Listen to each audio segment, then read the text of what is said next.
¿Qué tal? ¿Cómo está? Muy buenos días, un placer saludarles. Soy Fernando del Rincón, bienvenido a Fuentes Confiables. El día de hoy estaremos hablando de un país con muchos temas, dos en particular. Estoy hablándole de Venezuela, que es constante tema, no solamente aquí en Fuentes Confiables, sino a nivel internacional.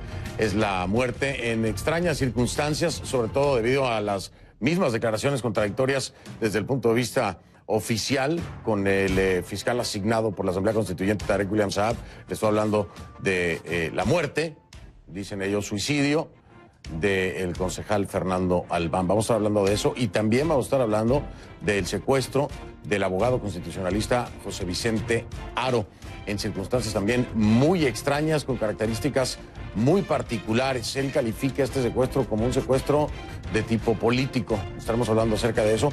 Y por supuesto, lo que pudiera para muchos representar la caída del clan Fujimori en el Perú. Y es que, bueno, además de que se revocó el indulto al expresidente Alberto Fujimori, ahora Keiko Fujimori está detenida, es en prisión preliminar debido a una investigación que está vinculada al tema Odebrecht y presunto financiamiento no ilícito de campaña, lavado de dinero. Eso es lo que dicen y lo que investigan. Ojo, es prisión preliminar, es preliminar, está de acuerdo al Código Penal. Pero bueno, de eso vamos a estar hablando. Si hay algún cambio en la información, recuerde usted, esto es grabado. Mis invitados siempre están sumamente informados, al día completamente, pero 2 días después de la grabación de esto las cosas pueden cambiar. Así que estemos claros. Le doy la bienvenida entonces a mis invitados de este día. Y bueno, está Marilena Labaud, periodista y escritora, y que me da mucho gusto que esté de nueva cuenta con nosotros. Voy a dar el prontuario lo más cortito que pueda, ¿no? Porque 14 años fue conductora de programas de opinión en televisión y radio en Venezuela. Ha escrito 3 libros que han sido premiados en festivales de Estados Unidos y Gran Bretaña también. Emigró cuando vendieron Globovisión, donde trabajaba, además fue fundadora. Ahora dirige su propia empresa de publishing y entretenimiento, Mel Projects, y pertenece al board de la Fundación Mujeres Venezolanas en Acción y la Fundación Ángeles del Camino. Y otras cosas más, pero es que si no se me va el programa. ¿Cómo estás, Marilena? Bien, Fernando, acumulando prontuario. Bienvenida. Le doy la bienvenida. Voy a ser caballeroso, voy con la dama, ¿no? Si me permite usted. Sí. María Fernanda Silva, periodista, reportera con más de 22 años de experiencia. Se desempeñó como reportera de noticias, productora de asignaciones especiales y presentadora. Productora general y panelista en programas de radio y televisión como este. Y en 2012 fue presentadora de Actualidad Radio, especializada en política latinoamericana, nacional, estatal y local. ¿Cómo estás, Mafer? Hola, muy buenos días. Bienvenida, gracias por estar aquí. Y José Venegas, escritor y periodista. Tiene otra cosa para hacer después. Sí, yo sé. Si no, se nos va el programa. No, pero además los 3 son de la casa. Son es que venimos por la presentación, para escuchar la presentación. Son bienvenidos. Ustedes saben que se les tiene mucho aprecio a nivel personal. Les agradezco. Siempre son grandes programas cuando nos acompañan. Así que bienvenidos. Gracias. Ahora sí, me encanta empezar así, relajados y sonriendo todos. Es bonito, en un domingo por la mañana. A ver, vamos a empezar. Y esto ya aquí la cosa se va a poner fea y se va a poner seria y se va a poner muy triste. Esto que pasa en Venezuela con el concejal Fernando Albán,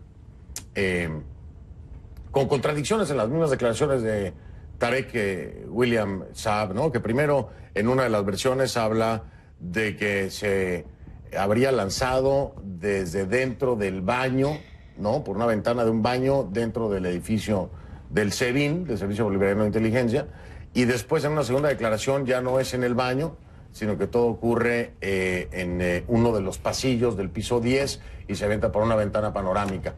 Pero además lo ilógico aquí es que él asegura no haber dicho lo que dijo. No, nosotros nunca dijimos que no vaya, está grabado. O sea, cualquiera puede verificar que lo dijo. ¿Cómo tomamos estas? Es que es un tema tan, no sé, como absurdo. Es bizarro. Bizarro. ¿Cómo tomar esto?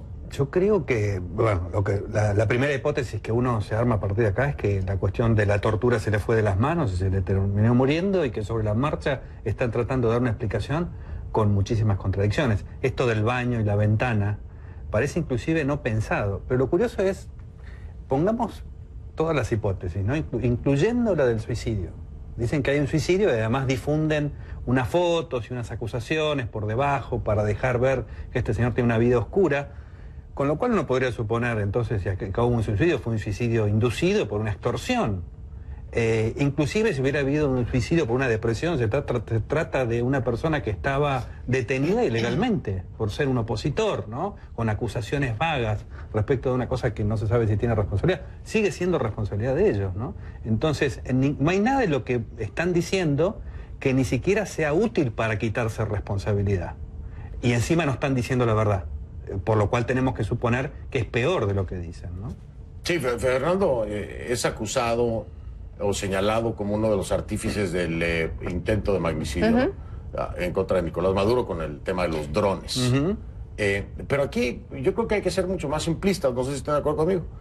El sujeto está bajo custodia del Estado. Exacto. El Estado es responsable de la vida del sujeto. El sujeto se suicidó o no se suicidó, el responsable es el Estado. Digo yo, simplificándolo, ¿no? Es que además como si no se supiera lo que es el SEBIN y la cantidad de seguridad que tenía, y como si no se supiera qué es lo que están haciendo con todos aquellos a los que están arrestando, ¿no? O sea, la forma en la que los presionan, los torturan para poder conseguir una declaración forzada, porque no es la primera vez que escuchamos de las torturas a las que son sometidas para después presentar un video, una grabación, porque lo que ellos están diciendo es que tenemos más de 2000 horas de grabación. ¿En cuántos días? ¿Durante cuánto tiempo lo estuvieron grabando? ¿Qué fue lo que le hicieron? Porque hay algunas de las versiones extraoficiales es que intentaban conseguir una declaración en contra de Julio Borges. Entonces, ¿hasta dónde estuvieron? Hay otros presos políticos que también denunciaron haber sido torturados para forzarlos a decir cosas en contra de líderes opositores. No sería ilógico que en este caso se les fue la mano, porque lo que señalamos, ¿en serio se fueron, lo sacaron inmediatamente, hicieron una autopsia? ¿En serio le vamos a creer a este mismo gobierno? Si asesinaron a una persona, como fue el ex policía, en las cámaras, y lo vimos porque estaban haciendo Facebook Live, estaban enviando los videos. De Oscar Pérez, dices tú, ¿no? Y lo asesinaron delante de todo el mundo y automáticamente a su familia le dijeron están acá enterrados, a mejor estilo castrista. Entonces, ¿cómo le creemos a ese gobierno? ¿Realmente le creemos que le respetaban la vida a un opositor? Yo creo que, Fernando, el AMPA no tiene moral. Entonces da lo mismo decir hoy que se aventó, como dices tú, de una panorámica o que se lanzó desde el baño. Además, cuando todos sabemos que los tienen presos en sótanos. Y si el cuento es que lo iban a trasladar, lo sacaron del sótano y lo llevaron a un piso 10 para luego llevarlo. Es una aberración absoluta. El AMPA no tiene moral, así que al gobierno no le importa lo que nosotros pensemos. No importa que pongamos los dos videos y veamos cuando dijo una cosa y cuando dijo otra. Lo que le importa es su único propósito. Yo lo que veo es que Venezuela todos los días da una prueba distinta y cada vez más aberrante y más fuerte de la ilegitimidad del gobierno, que sabemos que la legitimidad no la dan los votos nada más, la da el desempeño. Y esto que ha pasado con el concejal es otra prueba más de la ilegitimidad del gobierno. El vaso en Venezuela se derramó, se está regando por toda Latinoamérica, está regada por el mundo. Ya no es nada más el caso venezolano, es que esto está afectando al continente, a los derechos humanos, a todo. Yo, de todo lo que he visto en las últimas horas, que ha sido, la verdad, es escalofriante lo que uno ve cada hora que pasa. Lo único que rescato es el pronunciamiento de las academias, que fue el jueves en la tarde, todas las academias venezolanas pidiendo una comisión internacional independiente que investigue el caso del concejal. Pero es que detrás del concejal, ¿cuántos casos más hay también? Ojalá que esto prospere. Pero esto ya es cotidiano y este es el peligro que está ocurriendo. No pasa nada en el Consejo de Seguridad de Naciones Unidas porque Rusia y China tienen sus intereses. ¿Y entonces qué vamos a hacer? Venezuela ha dado pruebas contundentes de que no es capaz de salir de esto por su propia cuenta. Y hay un descuido de las coartadas que a mí me sorprende mucho. Cuando aparece esta falsa noticia que dicen que aparece en Infobae, que después Infobae la desmiente. Sí, la desmiente Infobae. Donde la noticia aparece que este señor iba a involucrar a Borges, ¿no? ¿Cómo que se sabe anticipadamente qué es lo que iba a decir? Ahí están mostrando exactamente lo que estaban tratando de obtener con la sesión de tortura. Claro. O sea, ellos mismos están dando elementos de sobra. Hay un descuido en digamos, en el cuidado de la versión mentirosa que se supone que tienen que dar, que a mí me habla de un gobierno que está fuera de control en cuanto a ese aspecto, ¿no? A su capacidad de esconder. El tema, ¿sabes qué? Es que se dan cuenta que no importa. Claro. Yo creo que no es que No le interesa. llega un punto, es que No, ¿sabe da qué? igual, No importa, da igual. no importa lo que digan, no importa lo que hagan. Mataron a 125 estudiantes ahí delante de las cámaras a quemarropa. ¿Pasó algo? ¿Tienen algún tipo de juicio político? No pasó nada. Se paró el país por las marchas, por los asesinatos, ¿pasó algo? Mataron lo que decíamos a este policía delante de las cámaras, lo acribillaron, tiraron con bazucas en el edificio en el que estaban y ellos pedían por favor que se estaban rindiendo, los asesinaron. ¿Pasó algo? No. Y en este caso también. ¿Qué más hay que hacer para que a nivel internacional se tome una medida? Ahora acaban de matar a un opositor al que arrestaron sin pruebas.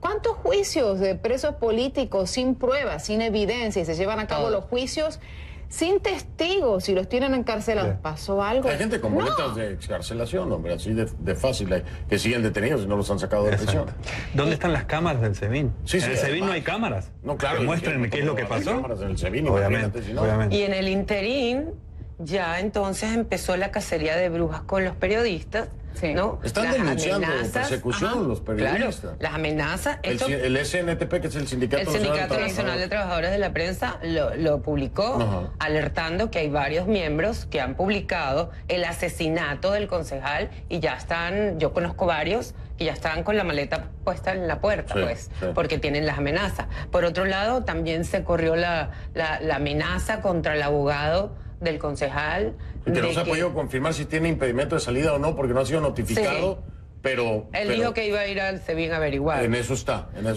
existe la posibilidad. Exacto, pero digamos, es la historia completa, es el castigo ejemplarizante, es continuar sembrando la política que les interesa para empeorar satisfactoriamente, que es lo mejor que saben hacer, empeorarlo todo maravillosamente bien, lograr su objetivo, seguir sembrando el miedo. Y una comunidad internacional perpleja, Perpleja. Sí. tardía siempre en la reacción, ¿no? Bueno, salvo el señor Zapatero, ¿no?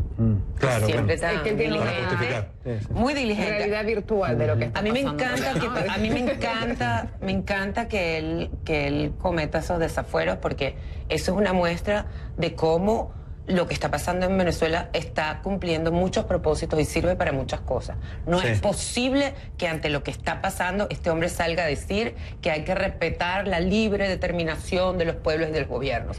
Es hora de revisar eso, porque yo digo, no solamente China y Rusia por los negocios, la explotación del uranio y todos los intereses que tienen en Venezuela. ¿Qué pasa con un particular que hace un negocio con el gobierno de Venezuela? ¿Qué pasa con una empresa que hace un negocio con un gobierno ilegítimo? Porque si no les importan los derechos humanos, por lo menos que les duele el bolsillo. Oye, ¿y qué podrá pasar en el futuro con esta filtración que hubo de la posible próxima constitución venezolana? Así que ahorita hablamos de eso si quieren. Voy a marcar una pausa, regreso, estamos con este tema de Venezuela, obviamente el tema del concejal Fernando Albán, vamos a tratar también el tema del secuestro de José Vicente Haro y bueno, todos los pormenores de Venezuela, que hay mucha tela de donde cortar.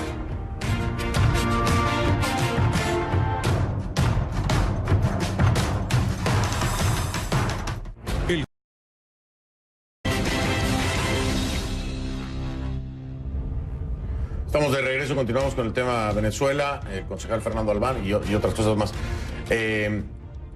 Hablábamos en el corte comercial de lo terrible, de lo brutal que es escuchar, en esta época escuchar estas cosas, ¿no? Una autopsia que ni siquiera es independiente, que está realizada por un órgano del Estado y que finalmente va a dar el reporte pues que más le acomode las declaraciones del mismo fiscal. No hay una autopsia independiente que pueda determinar. La exfiscal Luisa Ortega, en declaraciones a prensa, dice: tengo información de que lo bolsearon, esa es la palabra que utiliza, que es ponerle una bolsa para torturarles, se les asfixia y se les muere. El diputado Matthews también, en la Asamblea General, dice: tenemos información de que se les asfixió y se les murió asfixiado. Están todos estos testimonios, la Unión Europea, Organización de Estados Americanos, el gobierno ecuatoriano, el gobierno español, todo el mundo pidiendo una investigación independiente. Pero a mí me aterró y me erizó escuchar tanto a María Elena como a Maffer que no importa. ¿Cuándo es que va a importar? ¿Qué es lo que estamos viendo? O sea, y tengo que pensar no va a ser la comparación, va a sonar muy fuerte, ¿no? Pero dictaduras como la de Pinochet, no me voy entonces con los mismos nazis y la Gestapo. Porque son prácticas que deberían en esta época aterrarnos, ¿no? De acuerdo a la historia mundial. Hay un poco, me parece que, por eso hablaba yo de perplejidad, no se sabe cómo reaccionar ante la simulación total de la legalidad. Todo es una simulación de la legalidad. El que es un fiscal no es un fiscal, me está investigando. El que es un juez no es un juez. Hasta Luis Ortega fue parte de esa simulación, sí, la claro. legalidad. Y ahora simplemente estamos del otro lado. Y tiene relación con la Constitución. Hicieron una Constitución a medida, no les alcanza, hacen otra. ¿Y qué es una Constitución? Una Constitución es una declaración de un pueblo libre. Una Constitución que dice que hay un mandamás y un déspota que toma todas las decisiones. Eso es una pseudo-constitución, es una risa. Entonces, hasta la Constitución no es una Constitución. Pero sin embargo lo van a utilizar nuevamente, como dices tú. Porque necesitan la legitimidad falsa. Porque necesitan la falsa legitimidad para dar el próximo paso, que es eliminar la descentralización, que fue una de las grandes conquistas producto de una revuelta callejera y de mucha sangre que hubo y de mucho esfuerzo en Venezuela. Volarse todo eso de una vez y terminar de tener el país en un puño por apariencia, Claro, porque es que ya lo tienen. La realidad política es la dictadura completa del poder omnímodo y sin límites. Y sobre eso hay un tejido de pseudo legalidad, cargos pseudo existentes. Hasta la asamblea pasa a ser, digamos, una cosa totalmente aparente, ¿no? Bueno, Sí, la pero constituyente hay es uno de los conocida puntos por que casi toda la comunidad internacional. Ustedes señalaban, ¿no? O sea, si hacemos el ejemplo de otros gobiernos totalitarios, no solamente de la región, el último que lo sacaron, creo que fue Hitler con una Segunda Guerra Mundial, pero después cuando miramos en la región, los gobiernos totalitarios salen desde adentro. Estamos preguntando qué es lo que hace falta y qué tienen que hacer desde afuera. ¿Cuáles gobiernos totalitarios de América Latina salieron por la presión desde afuera? Salieron por las presiones desde adentro. Tú mencionabas a Pinochet, las dictaduras militares de la Argentina, estábamos mirando en el caso de Fujimori, estamos mirando, o sea, ¿cuál de todos estos gobiernos, excepto en el caso de Zelaya, que ahí sí la OEA inmediatamente dijo, quiero modificar la Constitución y fue el único? Sí, Pero sin embargo ahora... Y Noriega, claro. Y Noriega, pero en realidad el tema es que tiene que venir la fuerza desde adentro. Cuando hablamos... Es cada vez más difícil, ¿eh? Pero cómo... Es cada vez más difícil. Desde afuera no va a haber. Oía yo a Ortega, ¿no? Luis Ortega decía, yo estoy sorprendida de por qué la gente no está en las calles protestando. Yo no estoy sorprendido. O sea, el desgaste emocional, el proceso de desgaste emocional de un pueblo durante unas elecciones es durísimo. En un país democrático. Sí. Y acabamos hastiados de las campañas políticas. Imagínate tú el desgaste emocional y psicológico que tiene el pueblo venezolano no con una campaña política, con esta campaña de enfrentamientos, de reducción de libertades. Es la campaña del terror, y ese es el tema. Si miramos, por ejemplo, en el caso de Cuba, ¿qué es lo que más aterra al cubano para salir a hablar y denunciar? Es que va a seguir preso. O sea, si realmente tenés el coraje y querés hacer el cambio, salís a denunciarlo sabiendo lo que te vas a tener, a las encarcelaciones, a la persecución tuya y de toda tu familia. Y ahora en Venezuela pasa eso. Más que cualquier otra cosa, creo que la psicología del terror es lo que terminó opacando a los pueblos. Además de que en Venezuela tienen una sola comida por día, ¿con qué energía pueden salir a la calle si tienen que estar pensando qué le dan de comer a sus hijos? ¿no? Y te voy a decir, el control que tienen los estados sobre la población respecto a hace 40 años es mucho mayor. Claro. Tienen hasta sus movimientos bancarios. ¿Saben dónde? Claro. Digamos, por la legalidad fiscal, el Estado es dueño de la información sensible de cualquier persona y cualquier empresa.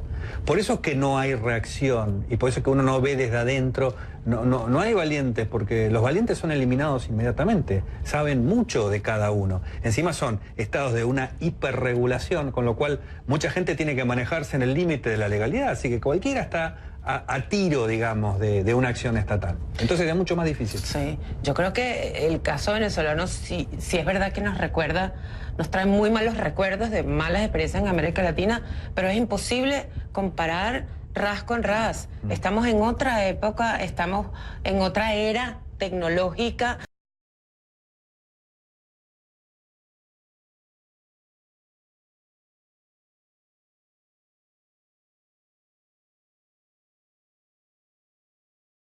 Hay características muy particulares. Yo, poniéndolo así, ramplón, diría, es la repetición del caso de Cuba, pero no, porque estamos 60 años después, las condiciones hemisféricas son otras. Nunca ha pasado que ocurra una solución por la comunidad internacional, pues ya es hora de que pase, porque hay cómo hacerlo. Diego Arria ha sido muy incisivo en el tema del R2P, la responsabilidad de proteger, ¿no? y que la responsabilidad de proteger habla finalmente de la intervención a nivel humanitario. Y Diego es defensor de que eso tiene que ocurrir ya. Sí. Y desde la perspectiva de María Elena Labaud, y con la que yo he coincidido siempre, y le pregunto a todo el mundo, a Almagro y a todo el mundo, digo, ¿qué están enfrentando? ¿Están enfrentando un grupo de gobierno, a un Estado, o están enfrentando un grupo criminal? Primero hay que definir eso, para poder entender cómo proceder, porque la democracia no se aplica contra un cartel, los procesos democráticos no se aplican contra un grupo criminal. Entonces primero definan qué es. A ver, pero bajo ese concepto, ¿por qué le seguimos comprando entonces combustible a un cartel? Por un doble estándar y por hipocresía. Estás hablando de Estados Unidos. Cada país antepone sus intereses primero. Y eso es lo que está pasando, porque si lo miramos en la lógica, se supone que tienen que tomar acción por todo lo que hicieron. ¿Por qué no la tomaron? Miremos las votaciones, miremos el trasfondo y hasta miremos en el caso de Estados Unidos. En el peor momento, mientras asesinaban... Pero lo hemos dicho, el doble estándar que hay en la compra del petróleo, se aporta el flujo de capital. Pero hay otra cosa para verlo a lo mejor de un modo más, a lo mejor inocente, pero las experiencias históricas son las que generan después las formas de combatir estas cosas. Y de alguna manera es un fenómeno nuevo, el del chavismo. Esto donde no son gobiernos corruptos, digo siempre, sino criminales, porque el robo es parte de la construcción de poder. Y la relación internacional. Es una mafia internacional. Pero frente a eso, y José, que llega al poder por la vía, entre comillas, fíjate, tú lo decías, María Elena, muy bien. Estamos en una nueva era. Porque ha habido gobiernos totalitarios corruptos, pero cuando se vincula un gobierno con actividad de narcotráfico, con vinculación a grupos terroristas, con carteles, o sea, ya es otra cosa. Y acá no importa. Ya no es corrupción, es actividad criminal en el ámbito internacional. Bueno, y eso es otro tema completamente diferente. Por ejemplo, cuando se relativiza la posición de la FARC en función del acuerdo de paz, por ejemplo, para mí se debilita la autoridad moral para decirle después a estos gobiernos, ustedes también están involucrados con el narcotráfico, porque le hemos llamado tratado al trato con una organización criminal también. Pero si va a haber una justicia transicional que te va a garantizar la salida, lo hemos visto en la salida de un régimen, lo hemos visto en la historia. Hay un sacrificio, porque para mí es un sacrificio la justicia transicional. Es perdonar crímenes que no deberían perdonarse, pero con tal de que salgan, se hace la justicia transicional. Pero ese no es el caso venezolano. No, ni siquiera está en la mesa ese tema, ¿no? Entonces, lo de la FARC... Y hay otra cosa. Este orden criminal, además del deber de proteger, le falta la alianza política que lo enfrente. Del otro lado hay una supuesta legalidad y diplomacia. Pero esto es una fuerza política. Debe haber otra fuerza política que se coordine en contra para que después poder ejercer el deber de proteger. Porque si no, es todo muy en el aire. No, es cierto, Le falta eso, me parece. No sé, yo veo que esto ya se salió del terreno de la política hace mucho rato. Es que es un tema humanitario. Es un tema humanitario. Cuando hablamos del gobierno, ¿no? O sea, las cosas, ¿por qué ya no le importa ni siquiera pisarse en la mentira? La semana pasada veíamos, inclusive por las cadenas y por prensa local, que hacían el recorrido que los venezolanos están haciendo al momento de salir. Y nos reportaban realmente cuál es la tragedia que tienen que vivir con sus hijos, con los pocos trapos que pueden sacar, con lo poquitito que lograron rescatar. Y sin embargo, lo vemos a un Diosdado Cabello diciendo y denunciando que ese canal está pagándole a esos venezolanos para que salgan a hablar. Es que esta tapar el sol con un dedo. Porque no solamente un canal, la prensa internacional está reportando la tragedia de los venezolanos, y sin embargo tenés a un Diosdado Cabello que sale a decir que eso es una mentira, que les pagaron a esos venezolanos para que puedan salir a hablar. Es un universo paralelo. Es el mundo paralelo, porque no pasó nada en 2002 cuando votaron con un silbido por televisión a 20.000 empleados de la principal industria de Venezuela, y no pasó nada porque eran personas calificadas con una altísima experiencia y fueron reabsorbidos por las industrias en todo el mundo. No pasó nada. Luego se fueron los profesionales de la clase media. No pasó nada. Es la inmigración en avión.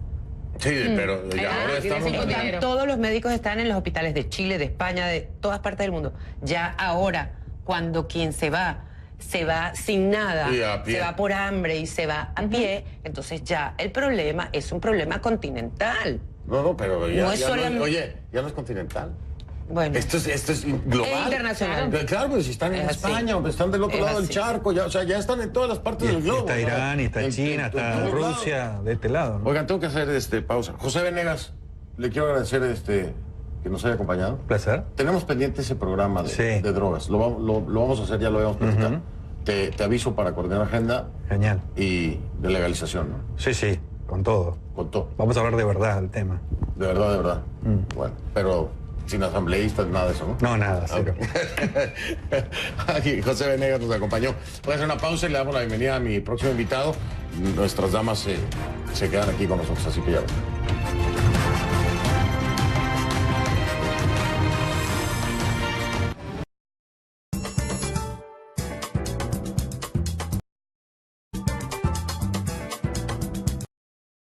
Fernando Silva, pero ahora le doy la bienvenida a Luis Fajardo, es corresponsal de BBC Monitoring. Luis, ¿cómo estás? Bien, gracias, Fernando. Hace mucho que no estabas por acá, hombre. Hace un buen rato, sí, sí. ¿Estabas trabajando o qué? Toca llegar más temprano. Sí, Sí. yo sé. Mucho trabajo ahora, ¿no? Oigan, nos vamos a... Ya no podemos hablar de lo de José Vicente Haro, pero nada más quiero hacer la mención porque José Vicente tuvo la confianza en un servidor de hablar de este secuestro que no se sabía. Afortunadamente tuvo la oportunidad de hablarlo, ¿no? Le digo yo, muy, muy contento de verte y escucharte, aunque sea trágico el hecho.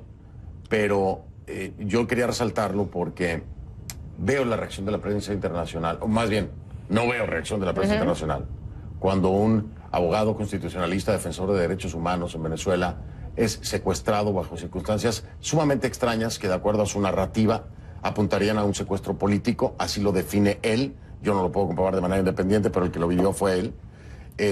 Y veo que la prensa internacional no reacciona a esto.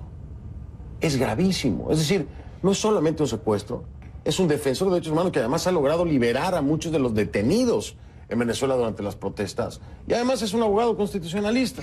Además es presidente de la Asociación de Derecho Constitucional en Venezuela. Eso es otro mensajito. Entonces, es la máxima cabeza de la Y constitucionalidad. oye, Marilena, y es el que da a conocer la filtración del proyecto de constitución. Eso es. Y yo me pregunto, como periodistas, estamos mal cuando no le damos relevancia a algo así, cuando no le damos visibilidad a un hecho de este tamaño. El trasfondo de esto es gravísimo. Es que, Fernando, creo que caemos... Entonces nos estamos acostumbrando. Ese es el tema. Nos estamos acostumbrando Nos que terminamos otro secuestro, bueno, otro. No puede ser, Bueno, no puede ser. Estamos volvió. mal, ¿no? Yo creo que sí, pero nos pasa lo mismo. ¿Cuántas veces hablamos, por ejemplo, en el caso de México? Caramba, secuestraron a 5, aparecieron Pero, muertos Marta, 10. es que uno tiene que hacer... Y llega, bueno, llega un punto que la gente se acostumbra y Oye, yo no me curo en salud, pero yo hago ese ejercicio. A todos creo que nos dijeron alguna vez, y si no, bueno, lo comparto. Nunca pierdas tu capacidad de asombro. Nunca la pierdas. Fue de las lecciones que más recuerdo de la universidad. Y hago el ejercicio de asombrarme. Aunque sean 40 veces la misma noticia, ¿eh? 40 veces secuestros, 40 veces enfrentamientos con narcotraficantes. No podemos dejar de sorprendernos como periodistas. No debemos dejar. Y tenemos que sorprender a la audiencia. Sí. Porque si no caemos en esto, por eso ya no importa. Por eso el gobierno de Nicolás Maduro hace lo que quiere, porque ya no importa a nivel internacional, porque eso se dan cuenta que mentir y pisarse en la mentira, ya eso, ni siquiera eso los termina afectando. Porque se dan cuenta que a nivel internacional, como tú lo mencionabas, estás hablando de que secuestraron a una persona, no solamente la posición que tenía, sino la información que tenía. Y sin embargo, bueno, lo secuestraron, pero afortunadamente lo liberaron. Claro, si no está muerto, no es nota. Ajá. O sea, matan a un opositor y está la denuncia de que lo habrían torturado para obligarlo a inculpar a otro opositor y lo terminan arrojando por un 10º piso y es como, bueno, miremos las imágenes del velorio, pero acribillan a un grupo de policías disidentes delante prácticamente de los videos, de las cámaras y de la comunidad internacional. ¿Y qué pasó? ¿Pasó algo? Luis, ¿nos estamos acostumbrando también como periodista? Lo que estás diciendo también es muy importante, que tenemos un reto, además de evitar que la gente se acostumbre también, que la audiencia, porque es muy difícil también mantener el interés de la audiencia con un país que ha tenido tantos y tantos problemas, ¿no? En medio de todo, algunos podrían decir, particularmente en medios internacionales, esta gente ha tenido tantos tragedias y percances que uno más. Entonces, como dices tú, es el reto de seguir manteniendo el interés de la gente y la capacidad de preocupación con un problema tan grave como el que está en Venezuela. ¿Esto que estamos haciendo es válido, Marilena? ¿Crees que es parte de mantener la vigencia y la profundidad en los acontecimientos que se empiezan a volver costumbre? Es absolutamente válido, Fernando, porque tú específicamente, que para Venezuela en concreto eres una persona que hace opinión y que guía, eres la campanita que resuena allá en Venezuela, donde ya se amanece y se anochece con esto como costumbre, y cada vez la capacidad de asombro se va perdiendo, porque se va perdiendo. La costumbre llega, la resignación, que es lo peor que le puede pasar a un ser humano y a un pueblo completo. Es lo peor, es la causa de la inacción y es, a todas luces, el objetivo final del gobierno. Yo sí creo que aquí hay una diferencia. A diferencia de hace 15 años, cuando estaba Chávez vivo, hoy en día Maduro y su camarilla tienen que saber que cada hora que pasa, donde el conflicto venezolano adquiere dimensiones públicas cada vez más, así no hayan acciones concretas, pues en esa misma medida ellos necesitan atrincherarse en Venezuela. Ya, ¿a dónde se van a ir? Claro. ¿A dónde se van a ir? Ahora van a cambiar la Constitución, evidentemente, para eliminar de un plumazo gobernaciones, alcaldes y terminar de tener... Pero mire, y propiedad privada. Es que la semana pasada hacíamos el ejercicio, inclusive en la radio, de mira qué era lo que había pasado con Cuba. Desde que subió Díaz-Canel aumentó nuevamente el nivel de represión en contra de los opositores y en contra de los periodistas.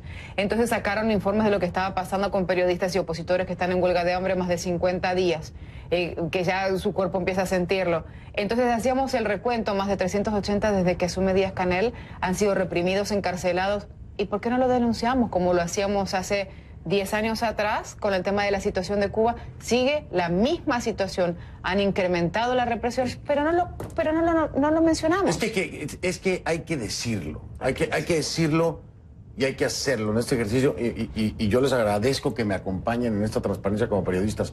Estamos fallando en traerles información con la misma capacidad de sorpresa a la gente. Estamos fallando en darle la relevancia que debe de tener. Estamos fallando, y esto se tiene que hablar, y tenemos que hablarlo abiertamente, aceptando errores para poder evolucionar también como periodistas, para poder llevar lo que tiene importancia a la gente y romper el costumbrismo de estas malas noticias. No es costumbre, es trágico, es terrible y tiene que ser denunciado y reportado. Voy a hacer una pausa. Me emocioné. Voy a hacer una pausa. Regreso en un momento y ahora sí le prometo que hablamos de lo del clan Fujimori en el Perú. Ya ven. Es que es la verdad.